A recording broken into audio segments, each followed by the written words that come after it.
திராவிடம் என்ன செய்கிறதுனா இதே மாதிரி தான்.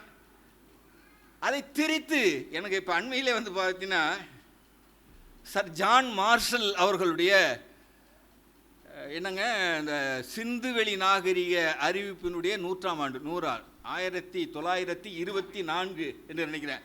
1924 சர் ஜான் மார்ஷல் என்பவர் சிந்துவெளி நாகரிகம் திராவிட நாகரிகத்தோடு ஒத்து போவது போல் தெரிகிறது அப்படின்னா, திராவிட நாகரிகம் கூட முழுசாக சொல்லலை, திராவிட நாகரிகம் போல் அதோடு கொஞ்சம் ஒருமைப்பாடு ஒத்து போவது போல் தெரிகிறது அப்படின்னார். இப்போ போதும் போதாதுக்கு இப்போ ஒரு புது ஆய்வாளர் இங்கே தான் நம்ம வந்து தடம் புரண்டக்கூடாது. ஆமாம் ஐயா சொல்லிட்டார். பாலகிருஷ்ணன் என்பவர், அவர் ஆட்சி பணியில், இந்திய ஆட்சி பணியில் இருந்தவர்.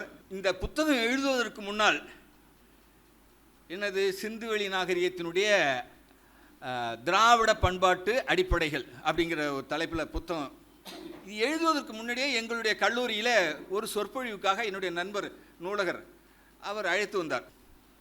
நான்லாம் அப்படிலாம் அழைச்சிட்டு வர மாட்டேன். அவர் அழைச்சிட்டு வந்தார், நான் என்னால் மறுக்க முடியல.